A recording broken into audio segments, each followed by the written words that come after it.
Assalamualaikum warahmatullahi wabarakatuh. Oke, mari kita lanjutkan saja cerita kali ini, guys. Oke. Bab 767 yang kami tunggu adalah Anda. Raja Ji Fei mengerutkan kening. Phoenix sudah melangkah maju untuk berbicara. Seng Lingyun keluar dari mobil. Matanya tertuju langsung ke wajah Ji Fei, dengan senyuman bercanda di matanya, dan tidak ada lagi amarah yang menyebabkan dia membanting gelas wine tadi malam. Ketika Ji Fei melihat Seng Lingyun, dia berhenti dan tidak berkata apa-apa. Seng Lingyun juga terpesona dengan ketampanan Ji Fei, tapi dia segera menyesuaikan diri. Di mana Ruoshi? Tolong hubungi Direktur Li, Phoenix mengingatkan dari samping. Kami adalah teman sekelas dan sahabat. Seng Lingyun memutar matanya ke arah Phoenix dan berkata, "Aku tidak tahu tentang hubunganmu." Phoenix langsung menggelengkan kepalanya. Seng Lingyun tercengang. "Ji Fei, siapa dia?" Phoenix hendak melangkah maju dan mengambil tindakan. "Lupakan saja, Phoenix," suara Ji Fei terdengar. Tubuh Phoenix tiba-tiba berhenti. Wajahnya menunjukkan kemarahan yang mendalam. Dia menatap Seng Lingyun, berharap dia bisa menamparnya sampai mati. Ji Fei memandang Seng Lingyun. "Dia adalah teman terdekatku dari lawan jenis selain Ruoshi. Apakah kamu ingat itu?" Suaranya rendah dan terdengar peringatan. Tubuh halus Phoenix yang marah bergetar, dan dia menatap Ji Fei dengan mata penuh kerumitan dan lebih banyak kebahagiaan. Tubuh halus Seng Lingyun juga bergetar. Dia tidak menyangka Ji Fei akan memposisikan Phoenix begitu tinggi. Dibandingkan dengan itu, siapa dia? Tidak mau menyerah, amarah, tapi tahan pada akhirnya. "Saya ingin mendiskusikan pengembangan zona pengembangan dengan Anda, Direktur Li." Setelah Seng Lingyun selesai berbicara, dia menatap Ji Fei dengan mata penuh bangga. Dia mengetahui bahwa keluarga Wu memberikan tanah di zona pengembangan kepada Ji Fei, yang membuat Ji Fei terlibat lagi dengannya. Selama dia bersama Ji Fei, dia yakin cepat atau lambat dia akan merebut hati Ji Fei. Meskipun Ji Fei yang berubah kemarin menjadi menyendiri dan terintimidasi oleh banyak orang, bagi Seng Lingyun, dia lebih gembira, bahagia dan semakin menyukainya. Oleh karena itu, saya bergegas ke sini pagi-pagi sekali untuk mempelajari masalah pengembangan koperasi. Meskipun dia tidak bahagia sekarang, dia memikirkan masa depan, jadi dia masih merindukannya. "Bagaimana dengan zona pengembangan?" Ji Fei bertanya dengan tenang. "Kanan." Seng Lingyun sepertinya sedang dalam masalah. Ji Fei mengangkat tangannya dan menunjuk ke arah Huolei. "Temukan dia. Sekarang tempat ini adalah tanah grup Chen Fei." "Apa?" Seng Lingyun tidak bisa menahan diri untuk tidak berseru dan menatap Ji Fei dengan keterkejutan di matanya. Meskipun Huolei juga tidak senang dengan Ji Fei, dia harus mendapatkan sebidang tanah itu. Melihat Seng Lingyun, "Halo, Direktur Seng, tanah di zona pengembangan telah dialihkan kepada kami oleh grup Li." Seng Lingyun merasa seolah-olah hatinya telah ditinju, belum lagi betapa tertekan dan mudah tersinggungnya dia. Awalnya dia mengira ini adalah saluran dan metode penting untuk lebih dekat dengan Ji Fei, tapi dia tidak menyangka itu akan gagal. "Saya merasa kesal dan jijik di dalam hati." Menatap Huolei, "Saya benar-benar ingin bertanya mengapa Chen Fei Group ingin membelinya." Huolei dapat melihat bahwa Seng Lingyun tidak bahagia, tetapi dia tidak dapat melakukan apapun untuk mengatasinya. Apalagi saat Ji Fei menjualnya dengan harga tinggi, bukankah ini perampokan? Bah, perampokan, ini bukan perampokan. Jika itu adalah bencana, dia, Huolei, lebih baik mati. Perhatian Huolei teralihkan dan akhirnya melihat ke arah Seng Lingyun. Setelah sekian lama, kedua orang itu berbalik untuk melihat ke halaman villa. Kedua wanita itu berdiri di sini seperti dua orang bodoh. Akhirnya dia melihat ke arah villa pada saat yang sama dan mengepalkan tinjunya dengan marah. Tidak ada kata-kata yang diucapkan, tetapi tidak ada kata-kata yang diperlukan untuk menggambarkannya. Di dalam villa, Tuan An baru saja menelepon dan meminta Anda untuk datang. Phoenix memandang Ji Fei dan berkata, Ji Fei tidak langsung berbicara, tapi terdiam beberapa saat. Kamu jaga Ruosi di rumah, aku akan pergi ke sana. Phoenix mengangguk, Ji Fei pergi ke rumah An. Di Villa Anjia, Pak An memandangi Angel yang berjalan mondar-mandir di ruang tamu. Wajah cantiknya memerah dan tersenyum penuh kegembiraan. Kemarin, sosok tampan Ji Fei muncul. Setelah Angel melihatnya, dia jelas tersentuh. Dia awalnya memiliki cinta rahasia untuk Ji Fei, tetapi sekarang Ji Fei adalah pria dan pangeran yang luar biasa. Bagaimana mungkin dia tidak menyukainya? Belum lagi Angel, bahkan An Lao pun sangat menantikan memiliki cucu menantu seperti itu. Hanya saja dia tahu, ini tidak realistis. Angel sendiri tidak tahu bahwa dia telah kehilangan ketenangannya, hatinya kini dipenuhi dengan gambaran Ji Fei. Penuh kerinduan, penuh dengan gambar tinggi, tampan dan keren. Ding dong, bel pintu berbunyi, Angel berhenti dan menatap An Lao dengan cepat. Saat ini, saya menyadari bahwa Tuan An sedang menatap saya dengan senyuman yang dalam. Dia langsung tahu bahwa dia baru saja kehilangan ketenangannya, dan ini adalah masalah yang sangat serius. Kakek, kamu, Angel menghentakkan kakinya dengan marah. Saya sudah tua, saya tidak mengerti apapun, Pak An bercanda sambil tersenyum. Wajah Angel semerah buah ceri merah yang matang, seolah-olah akan pecah jika disentuh sedikit pun. Dia sangat pemalu sehingga dia ingin bersembunyi, tetapi berpikir bahwa Ji Fei akan segera datang, dia masih tidak tahan untuk pergi. Saat ini, pelayan masuk bersama Ji Fei, seorang kier, yang awalnya masih gelisah, langsung menjadi tenang saat melihat Ji Fei. Bukan karena dia tidak ingin kesal, tapi dia terkejut dan tertarik dengan temperamen Ji Fei. Wajah tampan, jas putih, jika dia sedang memegang buket mawar merah, Angel pasti ingin mengambilnya dan berinisiatif melamar Ji Fei. Sangat tampan, terlalu maskulin, terlalu jantan. Ji Fei merasakan tatapan hangat Angel dan berperilaku sangat tenang dan alami. Seorang Lao berpura-pura batuk 2 kali, dan Angel akhirnya terbangun dari keterkejutannya. Wajahnya, yang awalnya merah, sekarang menjadi merah dan panas, dan dia tidak bisa menahan diri untuk tidak mengintip Ji Fei lagi dan lagi. Ji Fei merasa geli dengan tingkah Angel. Di matanya, An Kier berbeda dengan Seng Ling Yun. Dia lebih sederhana dan wanita yang menyukai akting. Tersenyumlah dan mengangguk, seluruh tubuh Angel bergetar, seolah ada arus listrik yang mengalir ke seluruh tubuhnya. Dia tidak menyangka Ji Fei akan berinisiatif untuk tersenyum padanya, dengan senyuman yang begitu menawan. Ji Fei, aku, Tuan An, apa yang Anda inginkan dari saya? Ji Fei telah menyela kata-kata gugup Angel, memandang An Lao dan berkata. Seorang Lao tidak mengatakan apa-apa, tapi dia tertawa terbahak-bahak. Ji Fei memandang Tuan An, tetapi juga tidak berkata apa-apa, menunggu Tuan An berbicara. Tidak buruk, bagus sekali, biarkan aku bertemu raja hari itu lagi. Seorang Lao menghela nafas penuh semangat. Pujian yang berlebihan, Ji Fei mengira darah Tuan An sudah ada di tubuhnya.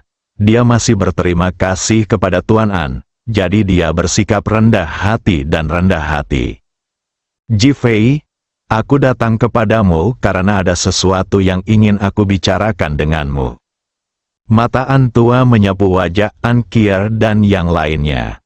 Mereka langsung mengerti bahwa ada rahasia, jadi mereka semua menemukan alasan untuk pergi. Ji Fei dan An Lao ditinggalkan di rumah. Duduklah dan mari kita bicara pelan-pelan. Tuan An mengangkat tangannya dan menunjuk ke sofa di seberangnya. Ji Fei mengangguk, berjalan mendekat, dan duduk tegak. Ini bukan hanya sebagai tanda penghormatan terhadap An Lao, tetapi juga menunjukkan karakter sejati seseorang. Tuan An mengangguk, yang kami tunggu adalah Anda, Raja. Bab 768 mengecewakan kita semua. Ji Fei tenang dan diam. Seorang Lao memandangnya, tidak dapat melihat perasaan atau fluktuasi batin apapun. Tuan An mengangguk, kamu memang Raja Naga yang hebat. Ji Fei tidak berkata apa-apa, tapi ada sedikit kewaspadaan di matanya. Julie dan Hu Sueyao tahu itu karena dia menyelamatkan mereka.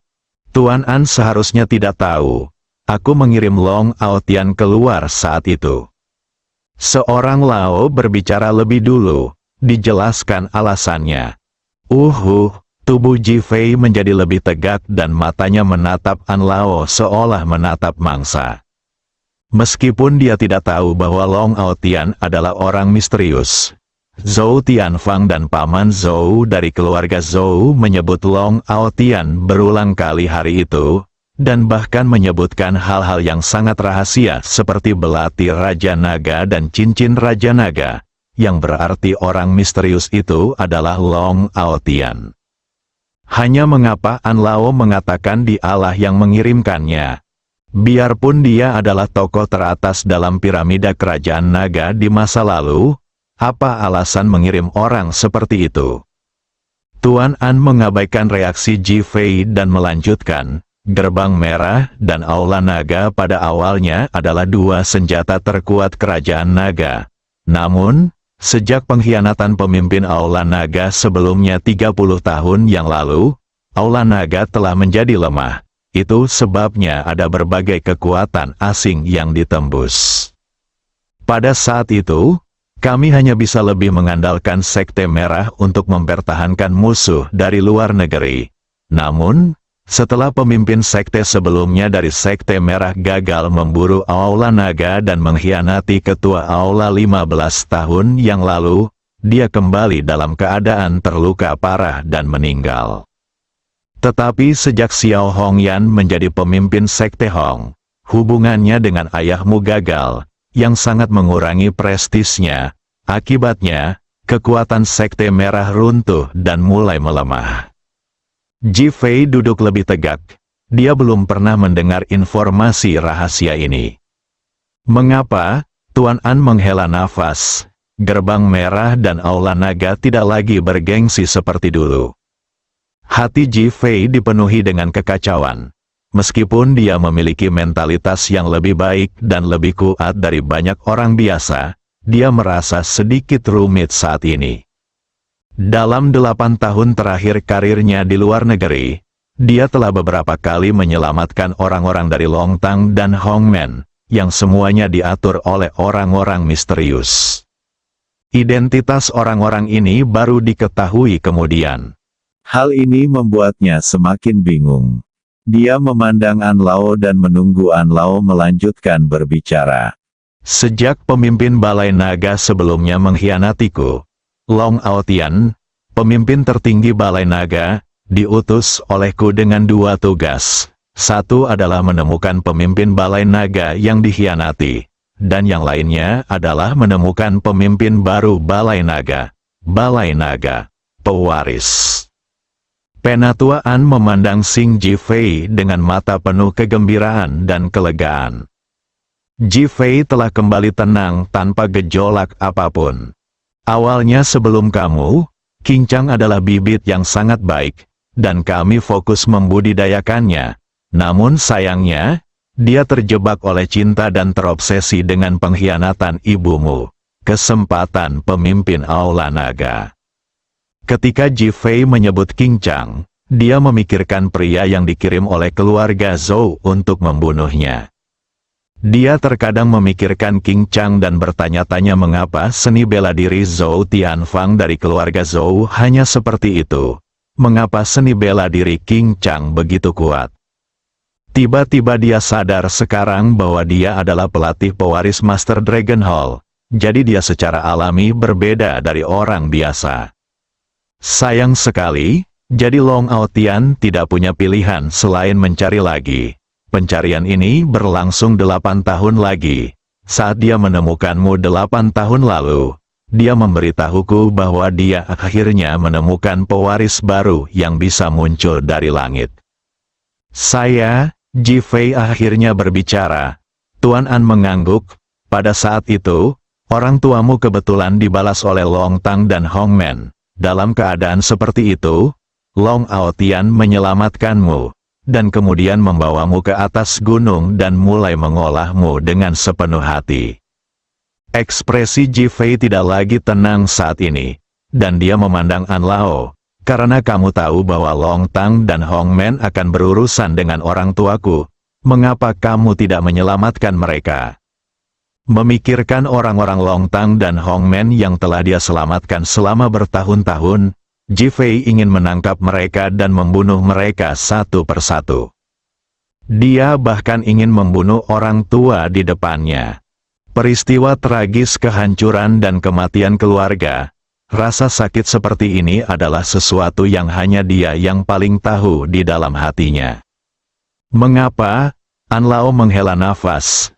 Ji Fei, aku mengerti niatmu, tapi ada satu hal yang mungkin tidak kamu ketahui. Ji Fei memandang An Lao dalam diam, menahan amarahnya dan menunggu dia melanjutkan. Kalau sebuah organisasi busuk, maka busuklah sampai ke akar-akarnya. Yang dikatakan Long Tang saat itu adalah ingin membunuh orang tuamu demi menjaga martabat Long Tang sebenarnya hanya untuk memperebutkan kekuasaan. Bagaimanapun, Xiao Hongyan dari Hong Men masih muda. Dia sangat marah karena kehilangan cinta sejatinya. Di bawah bimbingan Long Tang, dia bertindak impulsif. Jika kita menghentikannya pada saat itu, kita tidak akan bisa mengetahui bagaimana kekuatan Aula Naga terbagi, dan kita tidak akan bisa mengetahui sisa-sisa seperti apa yang masih dimiliki oleh Master Aula Naga yang membelot itu. Jadi kami hanya bisa membiarkan mereka menyerang orang tuamu. Klik. Sandaran tangan kayu pada sofa yang ditekan Ji Fei telah hancur menjadi bubuk yang tak terhitung jumlahnya. Dia diam dan tidak berbicara, namun amarah di tubuhnya seperti badai yang dahsyat. Keluarganya justru menjadi korban. Mengapa? Tuan An menghela nafas lagi, berdiri dan melihat keluar jendela. Ji Fei, sebenarnya kamu tidak perlu terlalu marah. Klik. Meja kopi di depan Ji Fei hancur berkeping-keping. Jika Anda tidak marah ketika keluarga Anda hancur dan keluarga Anda hancur, apakah Anda masih manusia? Seorang Lao sepertinya tidak menyadarinya. Di negara ini, saya tidak tahu berapa banyak orang yang memberikan kontribusi diam-diam. Jika tidak ada peneliti ilmiah yang memberikan kontribusi diam-diam, bagaimana bisa ada satelit yang naik ke langit satu demi satu untuk membangun jaringan satelit kita? Tanpa para peneliti ilmiah yang telah bekerja secara anonim dan diam-diam selama beberapa dekade, bagaimana negara ini bisa mengembangkan senjata dan peralatannya? Bagaimana negara ini bisa menjadi kuat? Bagaimana negara ini bisa melawan penghinaan dari pihak asing? Tanpa para prajurit yang berjaga sepanjang tahun dan selalu siap mengorbankan nyawanya demi tanah air, bagaimana bisa ada kedamaian dan ketenangan saat ini? Suara seorang Lao bergema di ruangan itu. Dia sepertinya sedang membicarakan urusan rumah tangga. Dia sepertinya menceritakan alur ceritanya. Dia sepertinya sedang mengekspresikan suasana hatinya. Meski amarah di hati Ji Fei kuat dan hendak meledak, akhirnya dia tenang perlahan. Seorang Lao, apa yang kamu katakan itu benar. Seorang Lao sebenarnya mengungkapkan perasaannya terhadap keluarga dan negaranya. Ya, Apakah ini berlaku untuk sebuah organisasi, apalagi negara? Tanpa negara, bagaimana bisa ada rumah? Hanya lingkaran mata Ji Fei sedikit merah. Saya tidak akan pernah melupakan keputusasaan yang saya rasakan saat orang tua saya meninggal. Hati anak berusia 8 tahun itu hancur. Adegan menangis di bahu kepala pelayan tua itu tidak akan pernah terlupakan. Setelah sekian lama, Ji Fei, kamu bukan yang paling sengsara. Seorang Lao memecah kesunyian. Ji Fei mendongak. Ayahmu ada di tempat Xiao Hongyan. Aku selalu mengetahuinya. Ji Fei mengangguk. Mengenai ibumu, aku curiga dialah wanita itu. Ada bekas pemikiran di wajah Pak An. WHO. Ji Fei berdiri dengan antusias, matanya menunjukkan antisipasi yang hangat. Bukankah ibunya sudah meninggal? Tuan An melambaikan tangannya pada Ji Fei. Duduk. Ji Fei nyaris tidak bisa menahan kegembiraannya sebelum perlahan duduk. Siapa orangnya? Aku tidak bisa memberitahumu sekarang. Mengapa? Ji Fei kembali bersemangat. Di satu sisi, saya hanya yakin 80%. Saya tidak akan mengatakan apapun yang tidak 100%. Di sisi lain, dia secara alami tahu bahwa Anda masih hidup ketika dia masih hidup. Apakah Anda masih khawatir tidak bisa untuk menemuinya? Ji Fei, yang terpenting sekarang ayahmu ada di tangan Xiao Hongyan. Untuk berjaga-jaga, Tuan An tidak mengatakan apa-apa lagi. Tapi Ji Fei sudah mengerti. Kalau begitu aku akan pergi ke pintu merah sekarang dan langsung merebut orang itu kembali. Ji Fei berdiri dengan cepat. Matanya dipenuhi niat membunuh. Mengapa, Ji Fei? Jika kamu melakukan ini, kamu akan mengecewakan kami semua. Bersambung.